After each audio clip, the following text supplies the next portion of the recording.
Top of the morning, Dan and Amy. South Dakota Governor Kristi Noem is a denier. South Dakota is as bad as it gets anywhere in the world.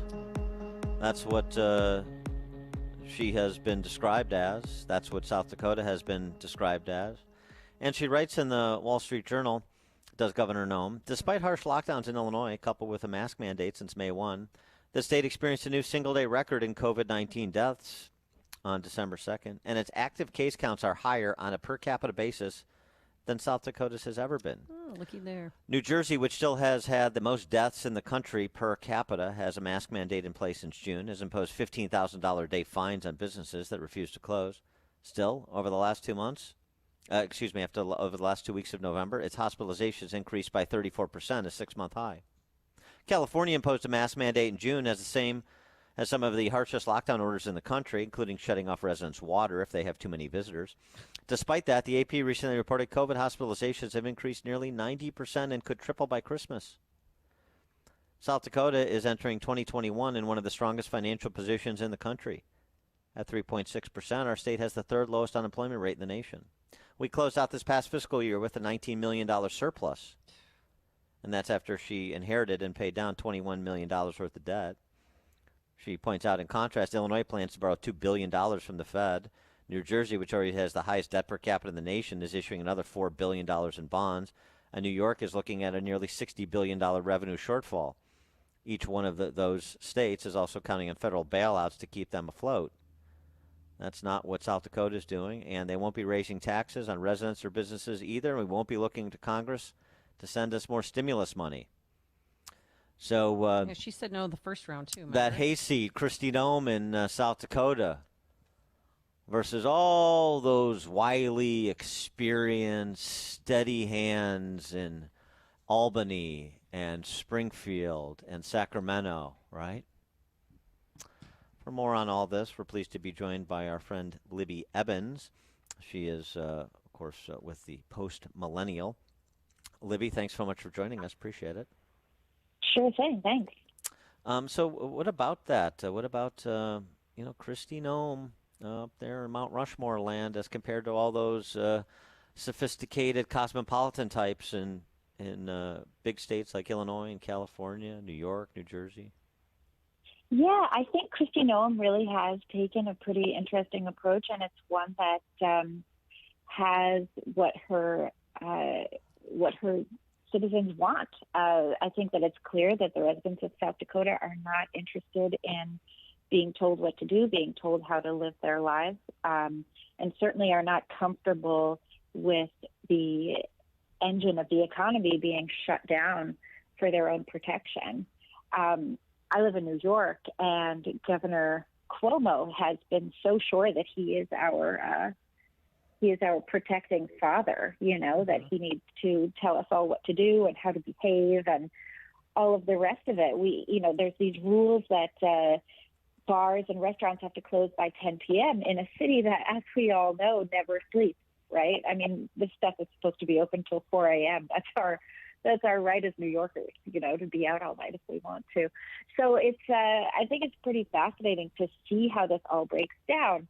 And it does speak to a big difference in the philosophy of these leaders across the country, because we have Newsom and Whitmer, Governor Inslee, Andrew Cuomo, people like this who are they're so obsessed with trying to keep everyone safe from the coronavirus that they don't care about keeping us safe from anything else. It's as though they think we can just sip on the government faucet, and they don't have any idea that the water is just going to run dry. Well, it's interesting because L.A. County is pushing back a little bit on the political class there in California, including a judge who issued a temporary restraining order against their ban on L.A. County's ban on outdoor dining, saying, and boy, knock me over with a feather here, L.A. County acted arbitrarily, said the judge in his opinion, failed to perform the required risk-benefit analysis in prohibiting outdoor dining. Those seem to be phrases that could be applied to almost every government lockdown order in the country. Yeah, and I think we saw something interesting in Los Angeles over the weekend. I'm not sure if you saw the video of the woman who owns a restaurant in LA, and her outdoor dining establishment was shut down by the completely arbitrary orders of her local officials, but movie studios are allowed to operate. So her outdoor dining tents were illegal, but the outdoor dining tents for craft services for the movie studio were perfectly legal to be in the parking lot right next to hers. So what is this about? I wrote a piece for the Post Millennial over the weekend just digging into what these guidelines are in LA, and they're completely nonsensical. Day camps are open, daycare facilities are open, schools are closed, parks and trails are open, playgrounds are closed.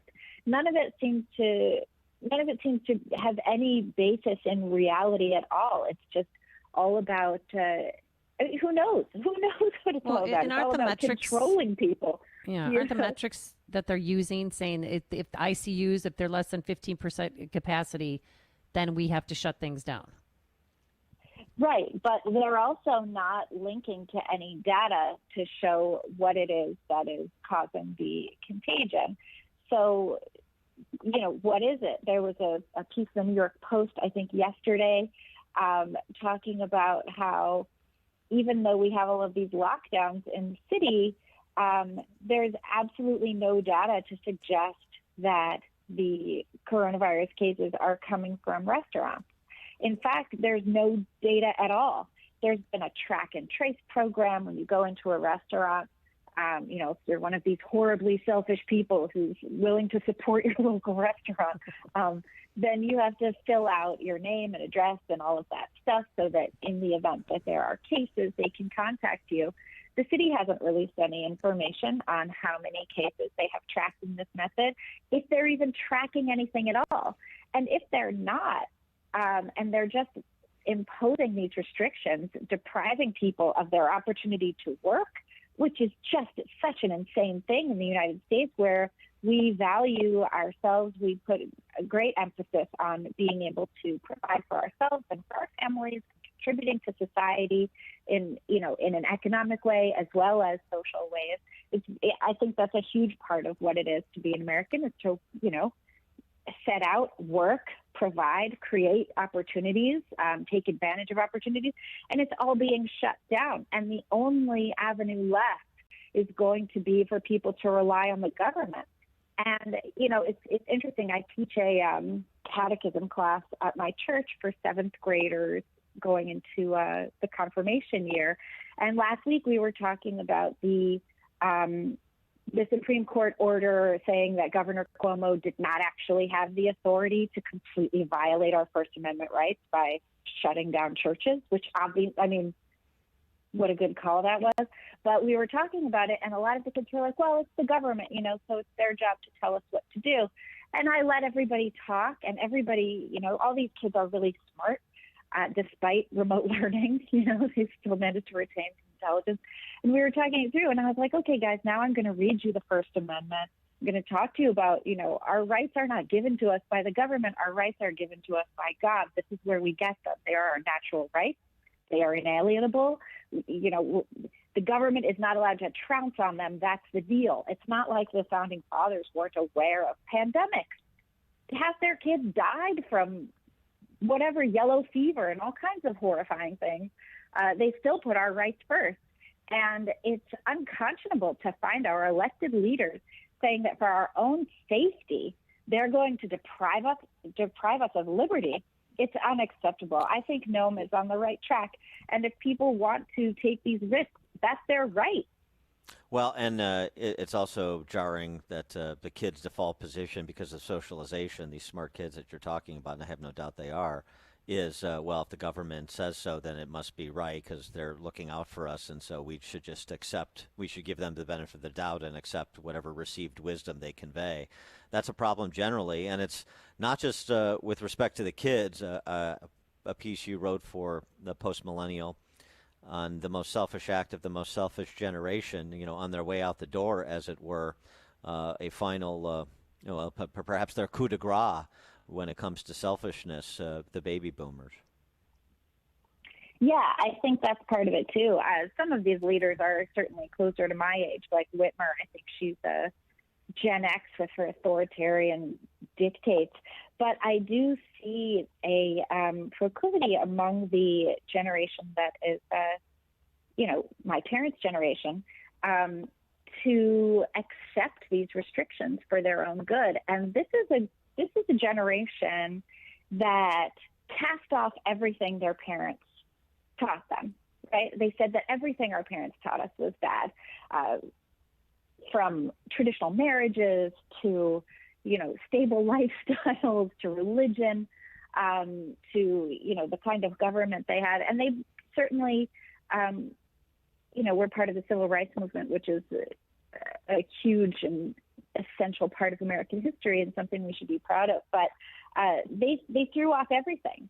And now they're telling us that we have to listen to these dictates, that we have to stay safe because everyone tells us to. These are the people who spent 1968 at Woodstock while there was an influenza pandemic that killed, I think, 100,000 Americans or something like that. And at the time we were, 200 million in population. Mm-hmm. So it's like they're just terrified now. And we have to subscribe to this terror as well. And I think part of that, too, is that there's this fear of death in the generation ahead of me that may stem from the complete, godlessness. Godlessness, that's the word. Mm-hmm. Yeah, I mean, once we get rid of faith, and, organized religion is something that I'm part of. I know that's not for everybody, but faith is not even something that requires an organized religion. You can have a belief in God without going to a church or whatever, if you want. But I think without a faith in a higher power, without an understanding that this life on earth is not the only thing in the universe, it's easy to just look into that void and take a bunch of steps back and tell the rest of us we have to as well. That's what Chicagoans do. They put their faith and trust in government and not in God. Yeah, that's they what do. happens here. Chesterton's famous observation that when people stop believing in God, they don't believe in nothing, they believe in anything, and that's what you have. Libby Emmons, senior editor at the Post-Millennial, postmillennial.com. Do check out her piece, which I'll tweet out again. COVID lockdowns are the most selfish act of the most selfish generation. Libby, thanks for joining us. Thanks so much. Thank you, and she joined us on our turnkey.pro answer line. This is Chicago's Morning Answer. I want Christmas. Just give me plain baby Jesus lying in a manger Christmas. On AM 560.